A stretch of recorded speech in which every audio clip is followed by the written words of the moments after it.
பிதாவே, இந்த காலவெளிக்காக மத்தியான வேலைக்காக நன்றி செலுத்துகிறோம். அப்பா, உண்மை ஆராதித்தோம், ஆர்ப்பரித்தோம். பரலோக வாசல் திறந்து ஆண்டவரை கூடிய ஆராதனை ஆவியோடு உண்மையோடு உண்மை ஆராதிக்கும் பொழுது ஆண்டவரை பாடல் படித்தது போல உலகமெல்லாம் ஆண்டவரை மறைந்து ஆண்டவரை கூடிய உணர்வு இணைப்பை உண்டு பண்ணினதுக்காக சோதரிக்கிறோம். உணர்ச்சி அல்ல, சரீரத்தில் அல்ல, ஆவில ஆண்டவரை நாங்கள் பாடலை படிக்கும் பொழுது பரலோகத்துடைய ருசி, பரலோகத்துடைய இனிமையான காரியங்கள் எங்கள் ஆத்மாவுக்கு ஆறுதலாகவும் ஆசீர்வாதமாகவும் இருக்க தாவை மறுபகுதி அதை திருவிருந்து நாளை ஒப்புவிக்கிறோம்.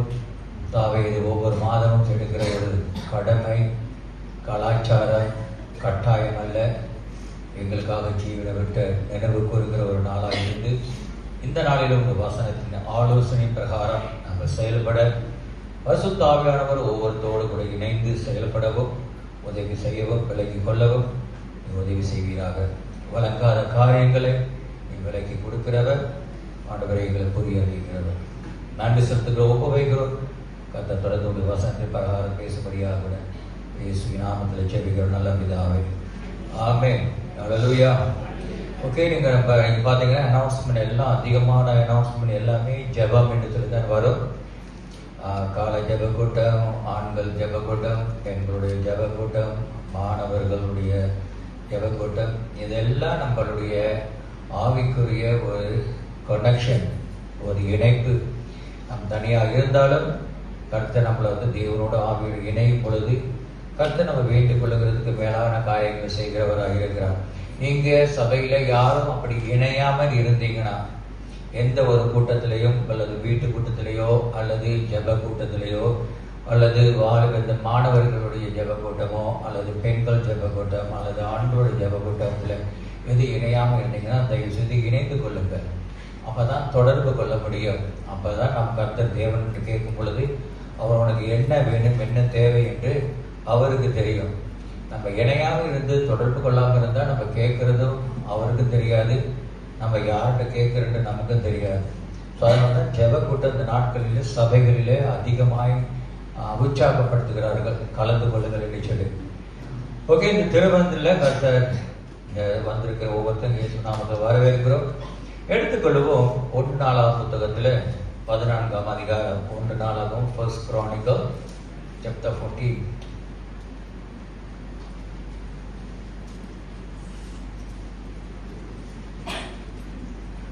1 நாளாகமம் 14ஆம் அதிகாரம் 14 10 17 வரைக்கும் ஒரு 7 வசனங்கள் இருக்கிறது. அந்த 7 வசனத்துக்குள்ளாக நம்ம ஒரு சில ஆலோசனைகளை காலை வேளையில் மத்தியான வேளையில நம்ம பார்க்க போகிறோம். கர்த்தர் நமக்கு உதவி செய்வாராக.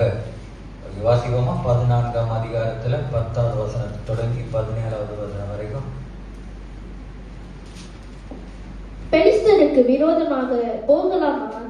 அவர்களை என் கையில் ஒப்பு கொடுப்பீரா என்று தாவீது தேவனை கேட்டபோது, கர்த்தர், போ, அவர்களை உன் கையில் ஒப்பு கொடுப்பேன் என்றார். அவர்கள் பாகால் பிராசீமுக்கு வந்தபோது தாவீது அங்கே அவர்களை முறியடித்து தண்ணீர்கள் உடைந்தோடுகிறது போல தேவன் என் கையினால் என் சத்துருக்களை உடைந்தோட பண்ணினார் என்றார். அது நிமித்தம் அந்த ஸ்தலத்திற்கு பாகால் பிராசிம் என்னும் பெயரிட்டார்கள். அங்கே அவர்கள் தங்கள் தெய்வங்களை விட்டு ஓடி போனார்கள். தாவீது கற்பித்தபடி அவைகள் அக்கினியாலே சுட்டரிக்கப்பட்டன. பெலிஸ்தர் மறுபடியும் வந்து அந்த பள்ளத்தாக்கிலே இறங்கினார்கள். அப்பொழுது தாவீது திரும்ப தேவனிடத்திற்கு விசாரித்ததற்கு, தேவன், நீ அவர்களுக்கு பின்னாலே போகாமல் அவர்களை பக்கமாய் சுற்றி முசுக்கட்டை செடிகளுக்கு எதிரே இருந்து அவர்கள் மேல் பாய்ந்து முசுக்கட்டை செடிகளின் நுனிகளிலே செல்லுகிற இறைச்சலை நீ கேட்கும் போது யுத்தத்திற்கு புறப்பட்டு பெலிஸ்தரின் பாளையத்தை முறியடிக்க தேவன் உனக்கு முன்னே புறப்பட்டிருப்பார் என்றார். தேவன் தனக்கு கற்பித்தபடியே தாவீது செய்த போது பெலிஸ்தரின் இராணுவத்தை கிபியோன் துவக்கி காரிசேர் பட்டு முறியடித்தார்கள். அப்படியே தாவீதின் கீர்த்தி சகல தேசங்களிலும் பிரசித்தமாகி அவனுக்கு பயப்படுகிற பயத்தை கர்த்தர் சகல ஜாதிகளின் மேலும் வரப்பண்ணினார். பிதாவே, இயேசுவின் நாமத்தில் ஆண்டவரே, உடைய வார்த்தை உன் சமூகத்தில் ஒப்புவைக்கிறோம். கர்த்தர் தாமே விளக்கம் பண்ணுகிறாக, விளக்கம் கொடுக்கும்படியாகவும் அதை விவரித்து எங்களுக்கு வியாக்கான பண்ணும். விளங்காதவர்களுக்கு கர்த்தருடைய ஆவியானவர் துணை செய்து விளங்க பண்ணும். உடைய வார்த்தை ஆண்டவர் இந்த நாளில் எங்களுக்கு வழிகாட்டணும், வழி சொல்லணும், வழி நடத்தணும். ஆண்டவர் ஒப்புவைக்கிறோம் இயேசுவின் நாமத்தில் பிதாவே, ஆமென். ஓகே, இதில் நீங்க பார்த்தீங்கன்னா தாவீதுடைய அவனுடைய ஜெயத்தை குறித்து ஒரு பக்கம் பேசப்படுகிறது. முதல் வாக்கியம் நீங்க பார்த்தீங்கன்னா 10வது வசனத்துல கர்த்தர் பலிச்சர் வரும் பொழுது தாவீது கேட்கிறார், ஆண்டவரே நாங்க போய் யுத்தம் பண்ணணுமா பண்ணக்கூடாதான்னு கேட்கும் பொழுது தாவீதுக்கு ஆண்டவர் சொல்லுகிறார், கர்த்தர் சொல்லுகிறார், போ, உனக்கு நான் யுத்தத்தில் ஜெயம் கொடுப்பேன் என்று சொல்லி அது நிமித்தம் அந்த இடத்துல ஒரு பெயர் வச்சு கர்த்தர் வந்து அவனுக்கு ஒரு ஜெயத்தை கொடுத்தார். பிறகு சில நாட்களுக்கு பிறகு சில நாட்களுக்கு பிறகு மறுபடியும் 13வது வசனத்தை நீங்க வாசித்தீங்கன்னா மறுபடியும் வந்த அந்த யுத்த பள்ளத்தாக்கிலே இறங்குகிறார்கள். மறுபடியும் யுத்தம் வரும் பொழுது ஆண்டவர் தாவீது மறுபடியும் போய் தேவனிடத்துல கேட்கிறார். ஒன்றாவது கர்த்தர் சொன்னார் போ என்று சொல்லி, இரண்டாவது வரும் பொழுது மறுபடியும் தேவனிடத்துல போய் கேட்கும் பொழுது அப்போ தேவனும் வித்தியாசமான ஒரு ஆலோசனை கொடுக்கிறார். அவர் சொல்லுகிறது, பின்னாலேயே போகாமல் அவர்களுக்கு முன்பாக நீ சுற்றிக்கோ, செடிகளையும் எதிரே இருக்கிற அவர்கள் மேல் பாய்ந்து பின்னால நீ வளர்ந்து நீ மண்ணுக்கு பின்னால போகாத பக்கவற்றமா நீ போ என்று சொல்லி பிறகு நீங்க பாத்தீங்கன்னா அதுல ஜெயம் கொடுக்கிறார். ஜெயம் கொடுத்த பிறகு தேவன் அந்த 15வது வசனம், தேவன் உனக்கு முன்னே போய் புறப்பட்டு போய் அவர் உனக்கு ஜெயத்தை கொடுப்பார் என்று சொல்லி 16வது வசனத்துல தேவன் தனக்கு கற்பித்தபடியே தாவீது செய்த போது, தேவன் தனக்கு சொல்லுங்களேன் கற்பித்தபடி சொன்னபடி, தேவன் சொன்னபடி அவர்கள் தாவீது செய்த போது தேவன் முற்றிலுமாய் முறியடித்து ஜெயத்தை மாத்திரம் கொடுக்கல. எந்த பெலிஸ்தியர்கள் எந்த எதிராளிகள் இசபேலை தாவீதையும் இசபேலையும் பயமுறுத்தினார்களோ கர்த்தர் அவர்களை திசை திருப்பி உள்ளத்தை மாற்றத்தை கொண்டு வந்து அவனுக்கு பயப்படுகிற பயத்தை, தாவீதுக்கு பயப்படுகிற பயத்தை இஸ்ரவேலுக்கு இஸ்ரவேலை இவர்கள் பயமுறுத்தினார்கள். ஆனால் தேவன் கர்த்தர் சொன்னதை தாவீது அப்படியே கேட்டபடினாலே கர்த்தர் அவனுக்கு ஜெயத்தை மாத்திரமல்ல, யார் பயமுறுத்தினாலும் எது பயமுறுத்தினதோ தேசத்தையும் அவனையும் கர்த்தர் அந்த பயத்தை அவர்கள் மேல வர பண்ணினார். தாவீதை பார்க்கும் பொழுது இஸ்ரவேலை பார்க்கும் பொழுது எதிராளிகளுக்கு ஒரு பயம் உண்டானது. இன்னைக்கு இதுல தான் நம்ம சில காரியங்கள் பார்க்க போறோம். பெரியமானங்களே, இந்த உலகத்துல எல்லாத்துக்குமே எல்லா ரீதியிலையுமே ஒரு சட்டம் என்ன தெரியுமா? சட்டம் என்ன தெரியுமா? இந்த வரவு சட்டம் கிடையாது. Law, there is a law, there is a department, there is a law, law மினிஸ்ட்ரின்னு ஒன்று இருக்கு. உலகம் எங்குமே எல்லா தேசத்திலையும் எல்லா சூழ்நிலையிலையும் எல்லா வேலையிலையும் எல்லா காரியத்திலையும் ஒரு சட்டம் இருக்கும். சட்ட ஒழுங்கு சொல்வார்கள், சட்டம் இருக்கணும். அப்ப அந்த சட்டம் என்ன செய்யுது என்றால் ஒரு ஒழுங்கான ஒரு ஜெயத்துக்கு ஆயத்தப்பட்டு ஒழுங்கான காரியங்கள் திசை மாறியாத படிக்க தவறு நடந்துடாத படிக்க அது நம்மள ஒரு சரியான வழிக்கு நடத்தும். அந்த சட்ட ஒழுங்கை நம்ம பிடித்து நடக்கும்போது அது நமக்கு ஒரு ஆலோசனையாக இருக்கும். தவறு செய்யாத படிக்கு ஒரு ஆலோசனை கொடுக்கும். பிறகு அது நமக்கு தேவையான நேரத்துல அதுக்கு நமக்கு உதவி செய்கிறதா இருக்கிறது. உலகத்துல சட்ட ஒழுங்கு இருக்கிறது, பரலோகத்திலேயே சட்ட ஒழுங்கு இருக்குது. ஆனா நம்ம கவனிக்கிறது கிடையாது. உலக சட்ட ஒழுங்கு நம்ம வந்து கைப்பிடிக்கிறது கிடையாது. அதனால நம்ம பரலோகத்துல கொடுக்கப்படுகிற பரிசுத்தமான சட்ட ஒழுங்கு நம்ம கைப்பிடிக்கிறது கிடையாது. ஏன்னா உலகத்துல பார்க்கும் பொழுதே நம்ம ஒழுங்கு அந்த சட்ட ஒழுங்கு நம்ம கைப்பிடிக்க மாட்டேன்றோம். பார்க்காத பரலோகத்தினுடைய சட்ட ஒழுங்கு நம்ம எப்படி கைப்பிடிப்போம் அல்லது நம்ம எப்படி கற்றுக்கொள்வோம்? இன்னைக்கு சில நேரங்களில் நம்ம நினைக்கிற நம்ம வாழ்க்கையில சில காரியங்கள் மாறாமல் போகிறதுக்கு மறுரூபமாக போகிறதுக்கு ஒரு ஜெயத்தை பார்க்காதபடிக்கு நம்ம பிறரை பார்த்து நம்ம நினைக்கிறோம் அவங்க ஜெயிக்கிறாங்க, அவங்க நல்லா இருக்கிறாங்க. அது முக்கியமா தேவனை அறியாதவர்கள் ஜெயமா இருக்கிறார்கள். ஆண்டவரே, நம்ம மட்டும் ஏன் கிறிஸ்துக்குள்ளா இருந்து இன்னும் கஷ்டங்கள் வருகிறது, வேதனைகள் வருகிறது, போராட்டங்கள் வருகிறது, நம்ம வேற எதுவும் கிடையாது. சில நேரங்களில் நம்மளுடைய சவால்கள் கருத்து நமக்கு ஜெயத்தை கொடுக்கிறார். சில நேரங்களில் நம்ம செய்ய வேண்டிய முறையை நம்ம சரியாக செய்யாததுனால ஒரு சின்ன காரியம் கூட நம்மளுடைய வாழ்க்கையை பாதிப்பு கொண்டு வரும். உதாரணத்துக்கு நான் வந்து இதுக்கு சபனா கொண்டு விடும் பொழுது பிரான்ஸ்லேருந்து நாங்கள் வந்து லண்டனுக்கு போகணும். ஸோ எங்களுடைய லக்கேஜ் எல்லாம் போயிடுச்சு. எல்லாருடைய லக்கேஜும் போயிடுச்சு. என்னுடைய லக்கேஜ் மட்டும் மாட்டிக்கிச்சு. நிப்பாட்டிட்டு அவன் உள்ளுக்கு என்னமோ ஒரு இந்த சத்தம் கேட்குது. ஸோ சம்திங் இன்சைட் அப்படின்னா என் பேக்கில் அப்படி ஒன்றும் இருக்காது அப்படின்னு எல்லாரும் தாண்டி போயிட்டாங்க. நான் மட்டும் அங்கே இமிகிரேஷன் நிற்கிறேன். அப்போ நான் இல்லை நவமைண்ட் ஜஸ்ட் ஓப்பன் அப்படின்னு நான் தொடர்ந்து காமிச்சேன். எல்லாத்தையும் பார்த்தேன். அதெல்லாம் பாருங்க, ஒரு சின்ன ஒரு நகை வெட்டி. என்னது? சின்ன நகை வெட்டி தான் நிப்பாட்டிடுச்சு. அது ஒன்றும் வந்து தாகடிக்க முடியாது. அதில் யாரையும் நீங்கள் பார்ப்பீங்க, சில நேரத்தில் வந்து சின்ன நகை வட்டி இருக்கும். அது எப்படின்னா நினைக்கிறேன், நம்ம சபையிலேருந்து ஒரு கிஃப்ட் கிடைக்கட்டோம்னா அந்த ஒரு சின்ன நகை வட்டி ஒரு மாதிரி கத்திரிக்கோளாக இருந்துச்சு. அந்த நகை வட்டி அது பேங்க்குள்ளே கிடந்துருது. அந்த சின்னது தான் உள்ள கூட தேசம் விட்டு போக முடியாது. வரலவும் அப்படிதான்.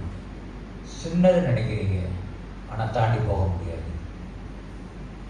சில நேரங்கள் நம்ம வாழ்க்கையில் பெரிய பெரிய காரியம் கிடையாது, நம்ம அறியாத சின்ன காரியங்கள் தான் நமக்கு ஜெயமும் கிடைக்க மாட்டேங்கிறது, வெற்றியும் கிடைக்க மாட்டேங்கிறது. நம்ம வாழ்க்கையில் மண்ணுக்கு போகிறதுக்கு தடையாக இருக்கிறது சின்ன காரியங்கள் தான்.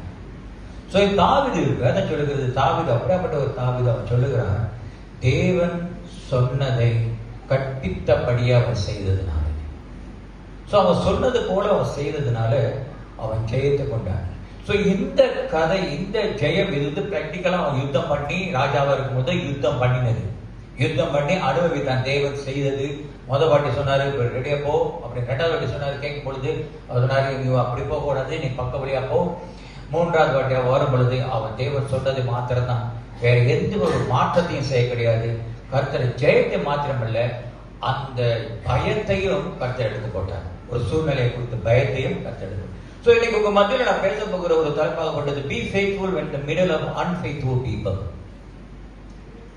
Be faithful in the middle of unfaithful situation.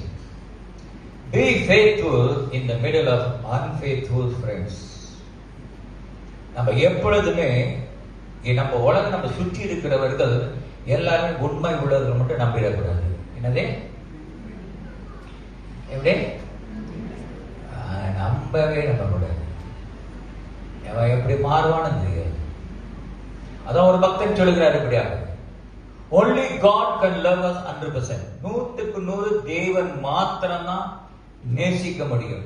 ஆனா நம்ம சொல்லுவோம், ஆண்டவரே நான் முழு மனதோடு நேசிக்கிறேன், முழு இதயத்தோடு நேசிக்கிறேன், முழு உள்ளத்தோடு நேசிக்கிறேன், ஆண்டவரே என் உயிர் எல்லாம் நேசிக்கிறேன். உண்மையாது? 100% நீங்க தேவனை நேசிக்கிறீங்களா? கையை தூக்கிறாதீங்க, சொல்லிடாதீங்க, இப்படி தலைகளை ஆட்டிடாதீங்க, பெருசாம இருங்க. காரணம் நீங்க நேசிக்க முடியாது. நீங்க அப்படி சொன்னீங்கன்னா நீங்க பொய் சொல்றீங்கன்னு அர்த்தம். ஏன்னா வேதமே சொல்லுகிறது எரேமியா புத்தகத்துல, நம்முடைய இருதயம் corrupted and deceitful.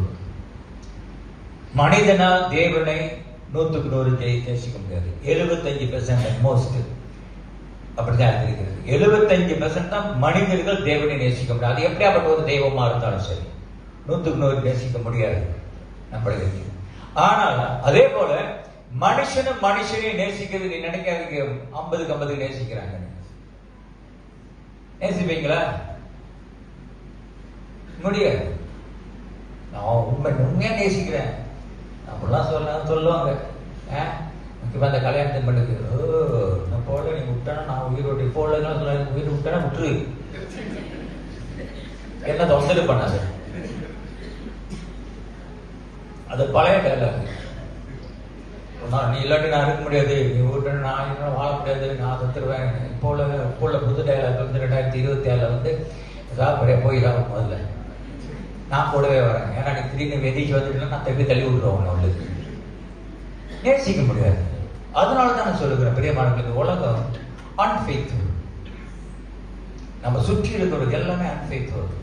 அது நம்மளுடைய நேச்சர். அதான் பாவம் என்று சொல்லப்படுகிறது. அன்ஃபெய்த்ஃபுல். நம்ம எப்படி இப்படிப்பட்ட மத்தியில நம்ம எப்படி உண்மையாக இருப்பது இஸ் நாட் ஈஸி, நாட் கஷ்டம். அதனால நம்ம யாருக்கும் சேரக்கூடாதுன்னு அதான் சொல்றது, நமக்கு ஒரு சட்ட ஒழுங்கு இருக்கணும்.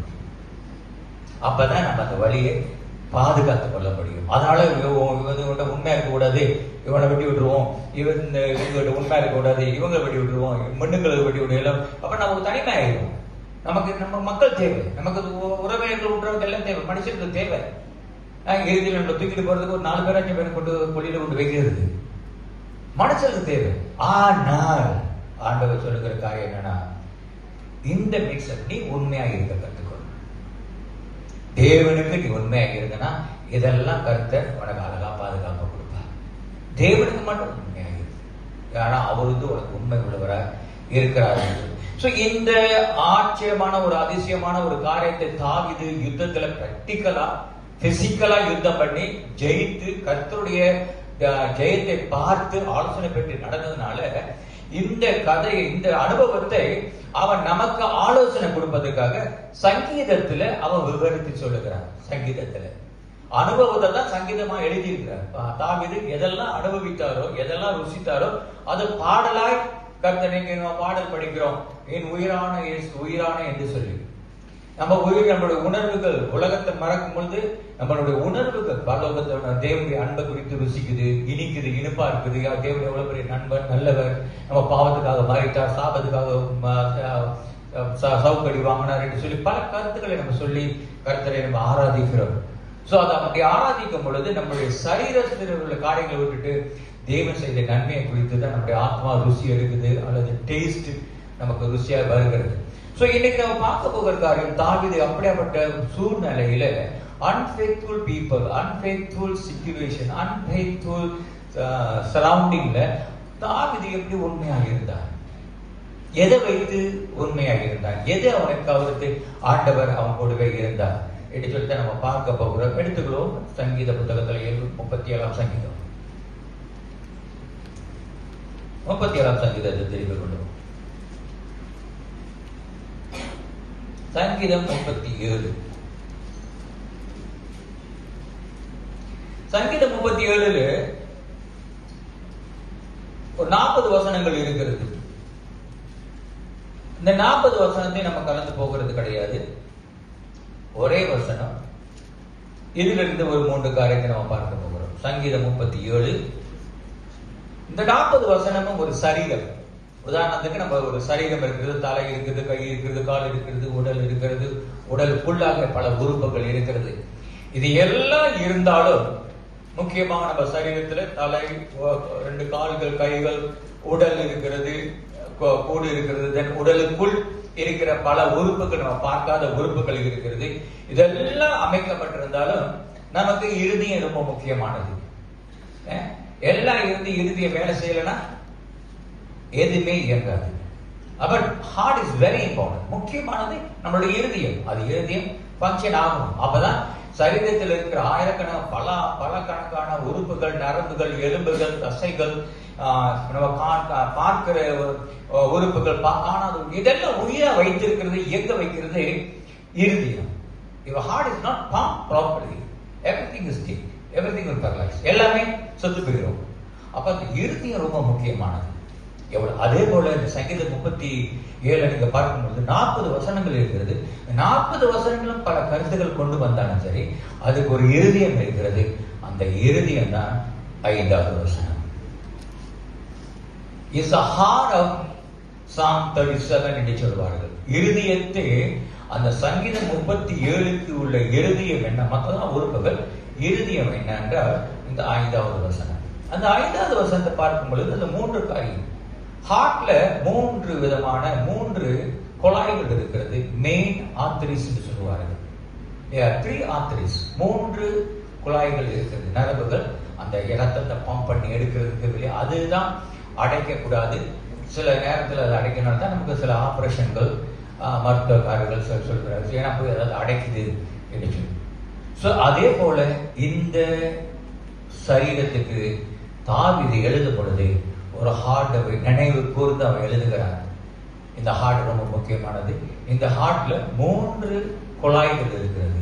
இந்த 3 குழாய்களும் அடப்பில்லாமல் இருந்தால் இந்த சங்கீதம் உயிர் உள்ளதா இருக்க நம்ம வாழ்க்கையில எப்படி இந்த 3 குழாய்கள் அடப்பில்லாம இருந்தால் நம்ம வாழ்க்கை, நம்ம சரீரம் ஆரோக்கியமாக இருக்கும். அப்படியாப்பட்ட ஒரு அனுபவத்தை தான் தாவீது இந்த சங்கீதம் 37 எழுதுகிறார். 37ஆம் சங்கீதத்தில் 5வது வசனத்தை, it is a heart of a Psalm 37. என்ன ஹார்ட்ல அந்த 3 குழாய்கள், அந்த 3 வெசல், அந்த 3 காரியத்தை எது என்று சொல்லி வாசிப்போமே. உன் வழியை கர்த்தருக்கு ஒப்புவித்து அவர் மேல் நம்பிக்கையாய் இரு, அவரே காரியத்தை வாய்க்க பண்ணுவார். ஒன்றாவது உன் வழியை கர்த்தருக்கு ஒப்புவை. First commit. ஒன்றாவது ஒப்புவை. இரண்டாவது அவர் மேல் நம்பிக்கையாயிரு. இரண்டாவது. மூன்றாவது அவரே காரியங்களை வாய்ப்பு பண்ணுவார். நம்மளுடைய கருத்து, உலக கருத்து, உலகத்தினுடைய நம்மளுடைய நடைமுறை வாழ்க்கையில் முதலாவது நம்பணும், அப்புறம் தான் நம்ம ஒப்பு வைப்போம். ஒப்பு வைத்துட்டு நம்ப மாட்டோம். உன்னை நம்பணும். உதாரணத்துக்கு கல்யாணம் பண்ண போறீங்க, உடனே வாழ்க்கை கொடுத்துருவீங்களா? உன்னை நம்பிடுவேன். நம்ம போய் சுற்றி விசாரிப்போம், இன்வெஸ்டிகேட் வைப்போம், ஆளுகளை வைப்போம், போலீஸ்காரனை வைப்போம், சிஐடிகளை வைப்போம். அவன் என்ன செய்யறான், எங்க போனான்னு கொஞ்சம் பார்த்து சொல்லுங்கடா அப்படின்னு சொல்லிட்டு அப்புறம் தான் நம்ம சும்மா கல்யாணம் பண்ண வேணா அசையா பொண்ணு பார்க்கணும், உடனே டக்குன்னு ஒரு பொண்ணு எடுத்து கொடுத்துருக்கலாம். யாரு எவரு நம்ம விசாரிக்க மாட்டோம். சுத்துறானா இல்லை உழைக்கிறானா? So we will, நம்மளுடைய it is a human understanding, it is a human nature. இது மனுஷனுடைய தன்மை. இது ஒரு மாற்றம். அதனால்தான் சங்கீதக்காரன் தாவீது எழுதும்போது இப்படி எழுதுகிறார், பரட்டி எழுதுகிறார். மனிதர்கள் போல நீங்க சிந்திக்க கூடாது. நம்மளுடைய கருத்துடைய காரியங்கள், சட்டத்திட்டங்கள் வருகிறது, ஒரு முறைகள் இருக்கணும்னா சட்ட ஆலோசனை என்று சொல்லும் பொழுது கர்த்தருடைய சட்டம் சொல்லுது. முதல்ல இப்படிதான் நீ நினைக்கிற மாதிரி சட்டத்தை மாற்ற முடியாது. உலகத்தில் சட்டத்தை மாத்துக்கிறார்கள். ஆனா பரலோக ராஜ்யத்துடைய சட்டம் இதுதான். நீ முதல்ல ஒப்பு வைக்கணும். நம்பிட்டு தான் செய்வேன். அது எல்லாத்தையும் உலகம் செய்கிறது. ஆனா தேவனுடைய சமூகத்துல நம்ம வரும் பொழுது முதலாவது அவர் சொல்லுகிறார் ஒப்பு வை. இரண்டாவது நம்பு. ஒப்பு வைத்துட்டு நம்பு. காரியத்தை நீ செய்யாத, நான் செய்வேன். அநேக தடவை நம்ம ஒப்பு வைக்க மாட்டோம், நம்பிட்டு அப்புறம் ஒப்பு வைக்க பார்க்கிறோம். நம்ம தலக்கலை எல்லாமே நம்ம எல்லாமே தெரியுங்களா, நம்ம எல்லாமே எல்லாம் ஏட்டி பிடிக்க தான் செய்வோம். ஒண்ணுனா ஒண்ணு செய்ய மாட்டோம், ரெண்டாவது செஞ்சுட்டு அப்புறம் ஒண்ணு செய்வோமே, மூணாவது செஞ்சுட்டு அப்புறம் இதை செய்யறேன். ஆனா செஞ்சு முடிக்கிறது தானே அப்படி நம்ம பல கருத்துக்கள். பட் இட் இஸ் நாட் ராஜ்யத்து கர்த்தருடைய ஆசீர்வாதத்தை பெற்றது இப்படியாப்பட்ட ஒரு காரியம் கிடையாது. அதே போல தாவீது இதை எழுதும் பொழுது அழகா எழுதுகிறார். இந்த புத்தகத்தை நீங்க வாசித்து பார்த்தீங்கன்னா 40 வருஷம் அந்த வசனங்களை வாசிக்கும் பொழுது முதலாவது அவன் சொல்லுகிறது, அன்ஃபேரா ஆண்டவர் நீங்க நடந்துக்கிறீங்க என்று சொல்லி. God, you are unfair. நீங்க செய்யறது சரியா தெரியல எனக்கு. உதாரணத்துக்கு அவர் சொல்லும் பொழுது வசனத்துல நீங்க வாசிக்கும் பொழுது கம்பேர் பண்ணும்போது தாவீது அவனுடைய வாழ்க்கையை பார்க்கும் பொழுது அவன் குகைகளுக்கு ஓடுகிறான். காரணம் தன்னுடைய சொந்த மகனாக இருக்கிற அப்சலோம் அவன் விரட்டுகிறார். ராஜ்யத்தை கொடுக்கிறதுக்காக பல சூழ்ச்சிகளை உண்டு பண்ணி தாவீதை பேரை கெடுத்து அவனை ராஜ்யத்திலிருந்து விரட்டி அவன் அந்த சிங்காசனத்தை எடுக்கிறவர் ஓடிக்கொண்டு இருக்கிறான். குகையாய் மலைகளில் ஓடிக்கொண்டு இருக்கும் பொழுது அவன் பார்க்கும்போது அவன் சொல்லுகிறான், அதைத்தான் சொல்லுகிறான். அவன் சொல்லுகிறான், ஆண்டவரே நான் ராஜா, என்னதான் நீங்க நியமித்தீங்க, பரலோகம் பூமியும் உங்களுடையது, பரலோகத்துக்கு எல்லா ஆசீர்வாதம் உங்களுடையதுன்னு சொல்லி எங்களை வச்சிருக்கிறீங்க. ஆனா நான் இப்படி ஓடிக்கிட்டு இருக்கிறேன். அவன் அவன் என்ன வரட்டுறான், நீங்க டெபாட்ட மாட்டேன்றீங்க. அன்ஃபேரா இல்லையா? அன்ஃபேர் ஆண்டவரே அப்படின்னு. ரெண்டாவது அவன் இதை எழுதும் பொழுது அவன் நினைக்கிறது, ஆண்டவரே wicked people, உன்னை அறியாதவங்க, உன்னை ஆராதிக்காத ஒரு பிள்ளைகள், ஆண்டவரே உனக்கு விரோதமா நடக்கிற பிள்ளைகள் நல்லா இருக்கிறாங்க. நான் ஆண்டவரே எப்படி இருக்கிறேன்? நியாயமா நியாயம் இல்லையா? நம்ம வானமும் பூமியும் கர்த்தருடையது, சிங்காசனம் பூமியில இருக்கிற பொண்ணும் பொருள் எல்லாம் ஆண்டவருடையது. பாட்டுக்கு டைப் அடிக்கிற மாதிரி வரிகளை நம்ம அடிக்கி பேசுகிறோம். ஆனா நடக்கிறது பார்த்தா நம்ம பவுட்டியில நம்ம வறட்சிலையும் வறுமையிலையும் வனாந்தரத்தில் பாடல் படிக்கிறது போல வனாந்தரத்திலையும் மலைகளிலையும் வறண்ட நிலத்தில் வாழுகிறது போல நம்முடைய சூழ்நிலை இருக்கிறது. மெட்டீரியல் திங்ஸ் இல்ல, உணர்வுகள். சொல்லுங்க, உணர்வுகள். நம்முடைய உணர்வுகள் அப்படி ஏற்படுது. அவ்வளவு நல்லாதான் இருக்கணும் ஆண்டவரே. நம்ம பாட்டையே ஆண்டவர் இந்த வனாந்தரத்தை போல சந்திக்கிறது போல குறைவு இருந்துகிட்டே இருக்குது. அவன் பாட்டு பார்க்கறதுக்கு நல்லா தானே இருக்கணும். அந்த காலகட்டத்துல தான் அதனால தான் சொன்னேன், be faithful in the midst of unfaithful. அவங்களுக்கு உண்மையா இருக்கு. ஆனா ஆண்டவர் பார்க்கும் பொழுது நீ உண்மையாயிரு, எனக்கு நீ உண்மையாயிரு, முடிவில் நீ ஜெயத்தை பார்ப்பேன். அல்லேலூயா. முடிவு தான் நமக்கு தேவை. ஆரம்பிக்கிறது பெருசு கிடையாது. ஆரம்பிக்கிறது எப்படியுமே இருக்கலாம். அவனுக்கு வயலஸ் இது போட்டுக்க வரவுதுக்கு எல்லாமே. ஓகே, நீ படிக்கிறியா? ஓகே, அவங்களுக்கு ரெஸ்ட் கொடு, த்ரோட்டுக்கு ரெஸ்ட் கொடு. ஓகே, இங்க காப்பார்ல விட்டேனா மேலூர் விட்டேனா? நம்ம உண்மையாகும். சொல்வார்கள், உண்மை உள்ளவர்கள் ஏமாந்து போவார்கள். எத்தனை பேர் நீங்க உண்மையா இருக்கிறவங்களை ஏமாத்திருக்காங்க? உண்மை உள்ளவர்கள் ஏமாந்து, நம்மளாம் ஏமாந்து போவோம். உண்மையா செய்யணும் நம்ம தான் ஏமாந்து. உண்மை உள்ளவர்கள் ஏமாந்து போவார்கள், ஆனா ஏமாத்த மாட்டாங்க. நம்மளுடைய தன்மை. அல்லேலூயா. நம்ம ஏமாத்த மாட்டோம். உண்மை உள்ளவர்கள் ஏமாந்து போலாம், ஆனா நம்ம ஏமாத்த மாட்டோம். உண்மை இல்லாதவர்கள் ஏமாற்றுவார்கள், ஆனா அவங்க கிட்ட உண்மை இருக்கவே இருக்காது. ஏமாத்துறவங்க கிட்ட நீ அதான் சொல்லுவாங்க, தேவனா தேனை போல பேசுவானா. என்னது? எப்படி? தேனை போல. தேவனா தேனை போல பேசுவாங்க, தேவை இல்லைன்னா தேடு போல கொட்டுவான். தேடு பார்த்துருக்கீங்களா? 2 கை இருக்கும், அணைக்கும். நம்ம நினைக்கும் அணைக்கிறான் பாருங்க அப்படின்னு, ஆனா முன்னால வாழ வரும் பாருங்க, அது அதுலதான் கொட்டும். இந்த 2 இதுல கொட்டாது. ஜாக்கிரதை. யாரும் கட்டிப்பிடிக்கிற வைத்தியம் எல்லாம் செஞ்சுக்காதீங்க. கேட்ட கட்டிப்பிடிக்கிற வைத்தியம் கட்டிப்பிடித்தா எல்லாம் நல்லா ஆயிரும் செய்யாதீங்க. அவனுக்கு தான் பின்னால கொடுக்கும். ஸோ ஜாக்கிரதை. Okay, S reveal.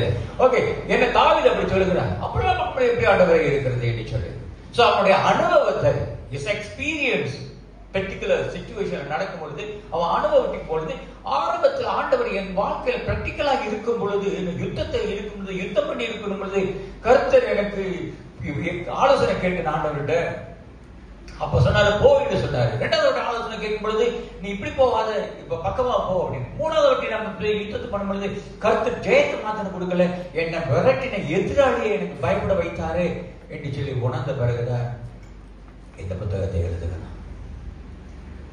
It's experience, அனுபவம். 2வது என்கவுண்டர், தேவனை சந்தித்த விதம். அந்த உற்சாகத்தை சங்கீதத்தில் எழுதப்படுது. அநேகர் அங்கு இசை ஜனங்கள் எல்லாருமே அவனுக்குள்ளாக ஒரு என்கரேஜ், உற்சாகப்படுத்திக் கொண்டான். கர்த்தர் உண்மை உள்ளவர்களுக்கு உண்மையாக இருப்பார் என்று சொல்லி. நம்ம ஒரு 3 காரியத்தை நம்ம பார்க்க போகிறோம். இதுல இருந்து 3 காரியம் தான். அந்த 3 குழாயம் போல நம்ம இருதயம் எப்பொழுதுமே நல்ல ஆரோக்கியமாக இருக்கணும். அந்த 3 காரியம்.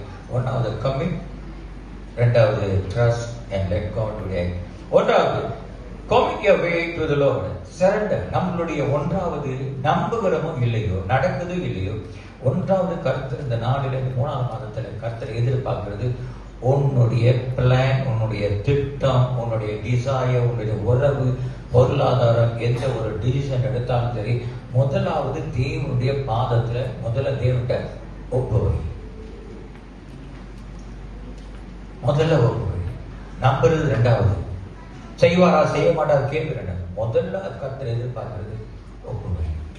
இந்த காலவேளை நம்மளுடைய எந்த ஒரு குறையா இருந்தாலும் திருமணம் எடுக்கணும். ஆண்டவரே, இவ்வளவு நாளா நான் சொந்த பலத்தில் செஞ்சுட்டேன், இவ்வளவு நாளா சொந்தமா செஞ்சுட்டேன். இன்றைக்கு இந்த மாதத்துல முதல் மாதமா இருக்கிறதுனால ஆண்டவரே, நான் ஒரு ட்ராய் ஆண்டவரே நான் ஒப்பு வைக்கிறேன். என்னுடைய வழிகளை எல்லாம், என்னுடைய நினைவுகள், என்னுடைய காரியங்கள் எல்லாம் ஒப்பு வைக்கிறேன். நம்ம ஒப்பு வைப்போம், இல்லைன்னு இல்லை, நம்ம ஒப்பு வைப்போம். ஆனா ஒப்பு வைத்துட்டு நமக்கு ஆப்ஷன் ஏ, ஆப்ஷன் பி இருக்கும். என்ன இருக்கும்? ஆப்ஷன் ஏ இருக்கும். இது நடக்கனா நான் அது செய்வேன். இது ஒப்பு கொடுக்கிறது இல்லை. இதெல்லாம் ஒப்பு கொடுக்கிறது இல்லை. இது ஒப்புக்கு. என்னது? ஒப்புக்கு. ஒப்பு கொடுத்தது போல ஒப்புக்கு. ஒப்பு கொடுத்ததுன்னா ஜஸ்ட் சரண்டர். ஆப்ஷன் ஏ தான், பி இல்ல, சி இல்ல, ஏ ஒண்ணுதான். இந்த ஆப்ஷன் இது இல்லாட்டி இது நடந்து இது செய்வாங்க சொல்றது அது.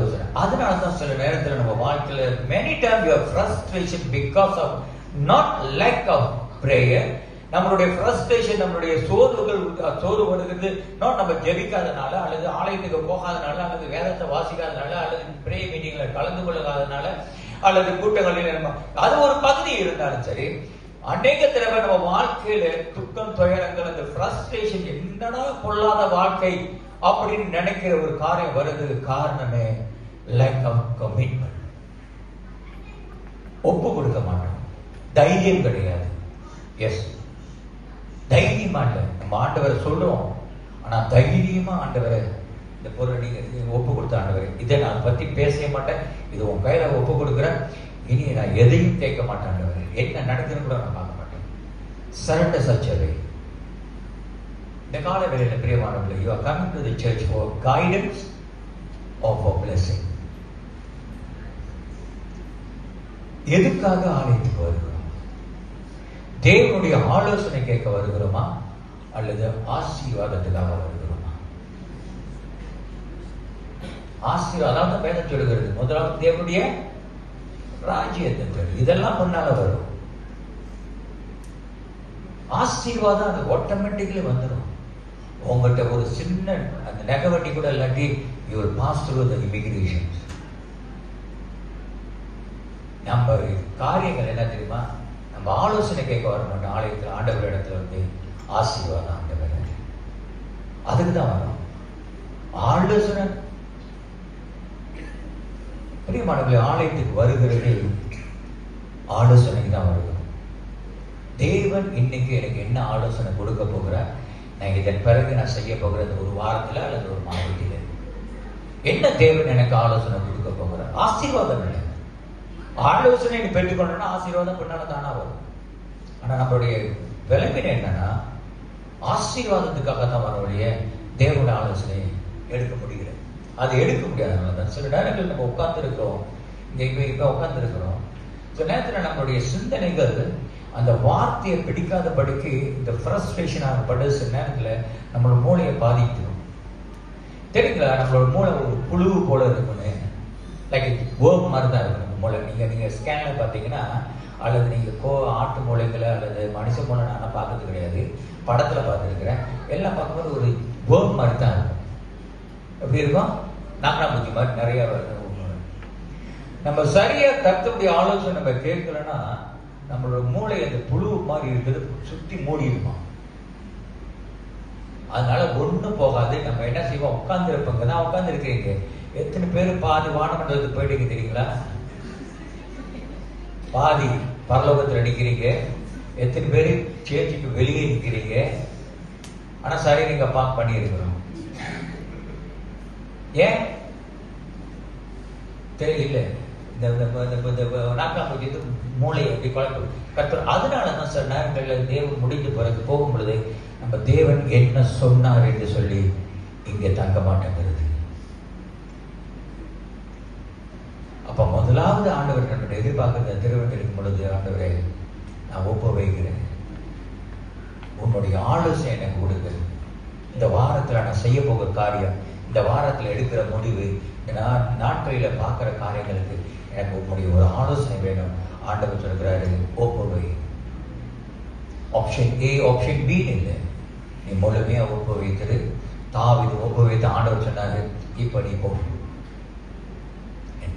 ரெண்டாவது ட்ரஸ்ட். ரெண்டாவது ட்ரஸ்ட் என்று சொல்லுங்க. ஓகே, நம்ம கேட்குறேன், சீக்கிரம் முடிச்சிடறேன், திருவனந்தபுரம் லேட் ஆகிருக்கேன். ஓகே, ஏன்னா உங்களுக்கு நன்மைகள் தேவனிடத்திலிருந்து வருது. எங்க இருந்து வருது? சுகம் தேவனிடத்திலிருந்து வருது. விடுதலை, தீமை யாருக்கிட்ட வருது? சுகவீனம் யாருக்கிட்ட வருது? சிறையிருப்பு யாருக்கிட்ட வருது? நீங்க நினைக்கிறது இது தவறு. நான் அப்பயே சொல்றேன், நீங்க நினைக்கிறது தவறு. எனக்கு தெரியும் நீங்க யார நினைக்கிறீங்க. அவன் பாவம் ஒரு மூலையில உட்காந்து எங்கேயோ உட்காந்து இருப்பான், சம்பந்தமே இல்லை. ஆண்டவர் அவனை அடிச்சு போட்டு விரட்டி விட்டாரு, அவன் போயிட்டான். அவன் வேற யாரும் தேடிக்கிட்டு இருக்கான். தேவன பிள்ளைகளுக்கு தேடுறதுக்கு அவனுக்கு நல்லா தெரியும், இந்த பிள்ளைகளை தொட்டா நமக்கு அடி இருக்குது, அடுத்து பல்லு இல்லாம தான் இருக்குன்னா அடுத்து தலையே இருக்காது எனக்கு அப்படின்னு நான் தலையாவது வச்சுக்கிட்டு பல்லு இல்லாத சிங்கத்தை போல ஒரு தலையை வச்சுக்கிட்டு நம்ம மற்றவங்களுக்கு மிரட்டிக்கிட்டு இருக்கிறேன். கர்த்தரோட பிள்ளைகளை மறக்கக்கூடாது. ஆனா நம்ம என்ன சொல்றோம்னா, அவன் தான் செய்யறான். யார் செய்யறா? நான் சொல்றேன், நன்மை தேவனிடத்திலிருந்து வருது என்றால் தீமை உன்னிடத்திலிருந்து தான் வருது. என்னிடத்துல தான் தீமை வருது. யாக்கோபு சொல்கிறான், அவனுடைய சொந்த இச்சையினால தான் இப்படி தவறு செய்கிறேன். சுகம் தேவனிடத்திலிருந்து வருதுன்னா சுகவீனம் யாரிடத்திலிருந்து வருது? என்னிடத்திலிருந்து. டாக்டர் கேட்கிறாரு, என்ன சாப்பிட்ட? ஏன் ஐஸ் தண்ணி அன்னைக்கு பார்த்தேன். ஏன் சார்? அதான் நான் சொன்ன கேட்க மாட்டேன்றாங்க சார். இவங்க ஐஸ் தண்ணியே குடிக்கிறாங்க. அப்ப சாதாரண கொண்டாந்து ஐஸ் தண்ணியை குடிக்கலாம் வாயில?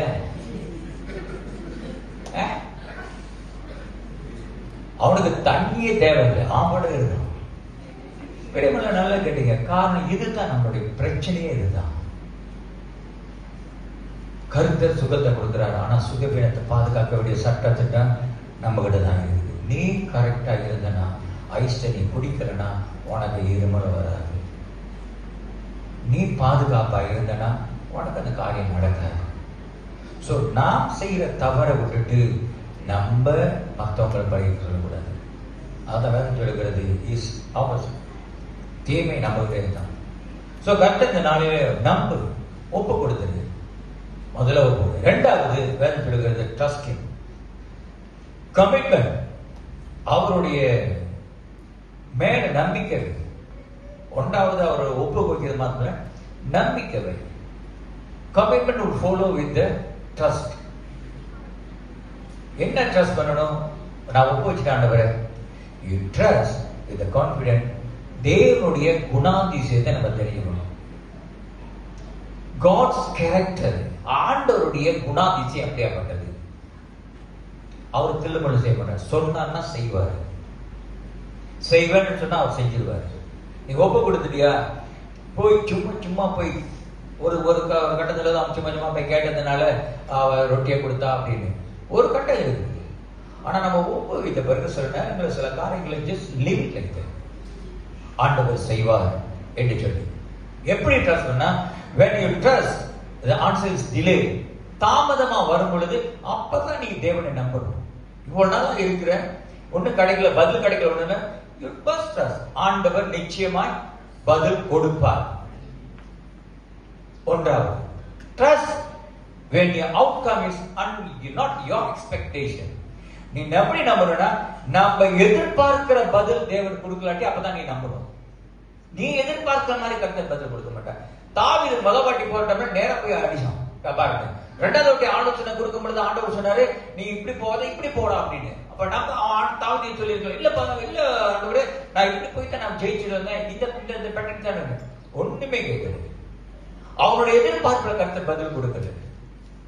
இதை விட்டுட்டு இப்படி போகும். ஆனா நம்மளுடைய எதிர்பார்ப்பு எப்படியுமே அநேக தடவை நான் பார்த்து நீக்கப்படுத்தல. அநேக தடவை நம்மளுடைய விசுவாசிகளுடைய நம்முடைய என்னதுங்களா, ஒரு வாட்டி ஒரு பெட்டனை கர்த்தர் ஆசீர்வதித்து ஜெபித்து அந்த பெட்டனை பதில் கொடுத்துட்டான்னா நம்ம அதையே குறைஞ்சபடியா பிடிச்சுக்குவோம். இப்படிதான் ஆண்டவர் செய்யணும், வேற மாதிரி செஞ்சா இல்ல, இப்படிதான் செய்வாரு இல்லைங்க. நம்மளோட ஐடியல் பிரகாரம் செஞ்சா அவர் தேவன் கிடையாது. நம்மளுடைய எண்ணத்தின் பிரகாரம் செஞ்சா அவர் கடவுள் கிடையாது. நம்ம சொல்ற மாதிரி அவர் செஞ்சா நம்ம கூட்டி அவர் வீட்டுக்கு தான் வச்சிருக்கோம். நம்மளை போல அவர் நினைக்கிறது இல்லை. அவருக்கு தெரியும் நமக்கு என்ன செய்யணும். ஸோ when outcome நம்மளுடைய பதில் வேற மாதிரி வந்துச்சுன்னா just trust. என் ஆண்டவர் எனக்கு நன்மையானதை செய்வார் என்று சொல்லி. மூன்றாவது obedient at the cost of painful. நம்ம கீழ்ப்படிய போது நமக்கு செய்யற வழியா இருக்கும். வழி கீழ்ப்படிதல் பெயின்ஃபுல். நம்ம சொல்லி அதை செய்யும் பொழுது அது ரொம்ப வழியா இருக்கும். அதான் ஒருத்தர் சொல்லுகிறாரு, obedient is not like an orange juice. இனிப்பா இருக்கிறது இல்லை. obedient is like a bitter corn. கீழ்ப்படுகிறது ஒரு இனிப்பான காரியம் கிடையாது. கீழ்ப்படுகிறது கர்த்தருடைய வார்த்தை, கீழ்ப்படுகிறது சத்தத்தை, கீழ்ப்படுகிறது அது ஒரு பாவக்காய் சாப்பிடுறது போல, பாவக்காய் ஜூஸ் சாப்பிடுறது போல. ஸோ பெருமானவர்களே, நம்ம கர்த்தர் மேல நம்பிக்கை வைக்கிறது மாத்திரம், ஒப்பு கொடுக்குறோமா, எந்த ஆப்ஷன் கிடையாது. டிலேவா இருந்தாலும் கர்த்தர் எனக்கு இந்த வருடத்துல சொன்னதை செய்வார். அல்லேலூயா. அவர் சொன்னார், அவர் செய்வார். நம்பிக்கை என்றது அதுதான். டிலேயா இருந்தாலும் கர்த்தர் செய்வார். என்னுடைய நேரத்தில், கரெக்டான நேரத்தில் கர்த்தர் கதவை திறப்பார். நான் எதிர்பார்க்கிற பதில் இல்லை, ஆனா நிச்சயமா லேட்டஸ்டா வந்தாலும் லேட்டஸ்டா கர்த்தர் கொடுப்பார். இப்ப போன்ல லேட்டஸ்ட் போன் வந்துருச்சு. நம்ம என்ன நினைப்போம், ஒரு 2025 வாங்கிட்டேன், 26 வாங்கினா புதுசா வந்திருக்கும் அப்படின்னு. ஆண்டவர் எது செய்தாலும் நமக்கு ஒரு புதுமையான காரியத்தை செய்தவர். காரணம், அவருடைய நாம மாத்திரமே மகிமைப்படணும். அவர்கிட்ட சொல்லணும், இது நான் செய்யல, இது ஆண்டவர் செய்தார் என்று சொல்லி. ஆண்டவர் செய்தார், இயேசுவானவர் எனக்கு வழியை திறந்து விட்டார் என்று சொல்லி. ஸோ கீழ்ப்படியும் பொழுது நம்ம வந்து ட்ரஸ்ட், நம்பிக்கை வைக்கும் பொழுது, நீங்க எத்தனை பேர் இந்த பிரிட்ஜ் தாண்டி இருக்கிறீங்க, பாலத்தை கிராஸ் பண்ணிருக்கிறீங்க? இப்போ நீங்க யாரும் பாலத்தை நான் கிராஸ் பண்ணதில்லை இருக்கீங்களா? அப்படின்னா கிளைம் பாலம் இருக்குது. நீங்க பாலத்தை கிராஸ் பண்ற டைம்ல இந்த பாலத்தை கட்டணும்னு யாரு? அதோட புழு புருண்டை கொண்டு வா, நான் அதை பார்க்கணும். எத்தனை வருஷம் இருக்குது அந்த பாலம், எத்தனை வருஷம் இன்னும் இருக்குது அந்த பாலத்துல, எல்லாம் வெயிட் கட்டா இருக்குமா அப்படின்னு சொல்லிட்டு காடியை மேலே ஏற்றுவீங்களா? கண்ணை மூடிட்டு காலையை ஏற்றுவீங்களா? நான் பாட்டு வந்தேன்னா டக்குன்னு ஏற்றிடுவோம் காடியை பாலத்து மேலே. நம்ம கேட்போமா, பாலம் எந்த ஆண்டுல செஞ்சாங்கன்னு, எத்தனை ஆண்டு ஆச்சு இந்த பாலம் நிற்குமா, தாக்கு பிடிக்குமா, பாலம் இந்த காடியில பாலம் இல்லை. Trust is something like that. Just that mean கர்த்தர் செய்வார்னா செய்வார், அவ்வளவுதான். அல்லேலூயா. அதான் நம்பிக்கை. ஸோ தாவீது அதான் சொல்லுகிறாரு, முத வாட்டி நான் அப்படி போனேன், ரெண்டாவது வாட்டி இப்படி போனேன். அவர் சொல்றாரு, இப்படி பக்கத்துல பின்னால போறான்னா அவனுக்கு பின்னால போறான். ஒரு கேள்வி கிடையாது, எந்த ஒரு தேசனோ கிறிஸ்டின்ஸ் பிரியமான சொன்ன நம்ம இந்த கேள்விகளை தான் சொன்ன நேரத்தில் நம்முடைய தாமதமாக நம்பிக்கை. கர்த்தர் 2027 கொண்டு வாக்குத்தத்தை கொடுத்துருக்காரு, அதை செய்வானா? அதை செய்வார். அவருடைய நேரத்தின் பிரகாரம் செய்வார். அவருடைய கால நேரம் வரும் பொழுது செய்வார். உனக்கு எந்த நேரத்தில் உனக்கு தேவையோ அந்த நேரத்தில் செய்வார். எல்லா நேரத்தையும் கொடுக்க மாட்டார். ஸோ தாவீது அப்படி நம்பி காரியத்தை போனா கர்த்தர் ஜெயத்தை கொடுத்தார். மூன்றாவது, சில நேரங்களில் நமக்கு தாவீது ஒரு பக்தன் இப்படியா சொல்லுகிறார்,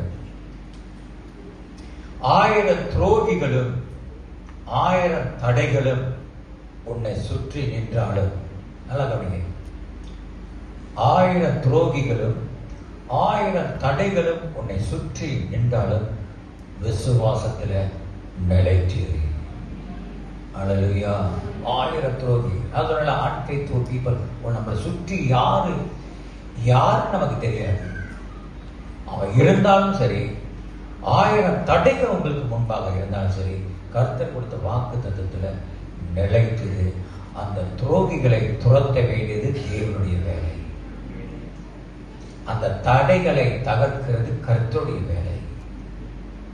தடைகளையும் தகர்த்து உன்னை நடத்துகிறவர், தீமையை நன்மையாய் ஆற்றுகிற தேவன் நம்மளோட கூட இருக்கிறார். அல்லேலூயா.